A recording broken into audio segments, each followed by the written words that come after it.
Hi friends, welcome back to our channel. So ఈ weekend నేను మీకు సజెస్ట్ చేయబోయే ప్లేస్ ఏంటంటే అణుకు. ఈ ప్లేస్ వచ్చేసి మన హైదరాబాద్ నుంచి 130 కిలోమీటర్స్ డిస్టెన్స్ లో అండ్ నాగార్జున సాగర్ నుంచి 8 కిలోమీటర్స్ డిస్టెన్స్ లో అయితే ఉంటుంది. ఈ ప్లేస్ నే మన తెలంగాణ ఊటీ అని కూడా అంటారు. క్రీస్తు శకం 4వ శతాబ్దంలో బౌద్ధ మతాచార్యుడు శ్రీ ఆచార్య నాగార్జునుడు ఇక్కడికి వచ్చి కృష్ణానది తీరాన విశ్వవిద్యాలయాన్ని అయితే స్థాపించారు. కాలక్రమంలో ఈ విశ్వవిద్యాలయం శిథిలమైపోయింది.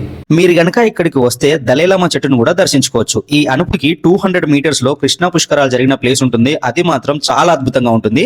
ఈవినింగ్ టైంలో మీరు అక్కడికి చేరుకుంటే బ్యూటిఫుల్ లొకేషన్స్ అయితే చూడొచ్చు. అణుకుని సందర్శించడానికి మనకి ఎటువంటి ఎంట్రీ టికెట్ అయితే ఉండదు. మీరు కనుక ఇక్కడ బోటింగ్ చేయాలనుకుంటే వాళ్ళైతే ఒక 100-200 అట్లా అయితే చార్జ్ చేస్తారనమాట. అంటే మనం బార్గెన్ చేసుకుంటే 100 రూపీస్కే వీళ్ళు తీసుకెళ్తారు, మనల్ని కొంచెం దూరం అట్లయితే తిప్పుతారు. మేము వెళ్ళేసరికి ఇక్కడ ప్రీ వెడ్డింగ్ షూట్స్ అయితే జరుగుతున్నాయి. దీని గురించి నేను ఆల్రెడీ ఫుల్ వీడియో చేసి మన యూట్యూబ్ ఛానల్ అయితే అప్లోడ్ చేశాను. అక్కడి నుంచి అయితే చెక్ చేయండి. అండ్ ఇలాంటి మరెన్నో వీకెండ్ టిప్స్ కోసం మన ఛానల్ని సబ్స్క్రైబ్ చేసుకోండి.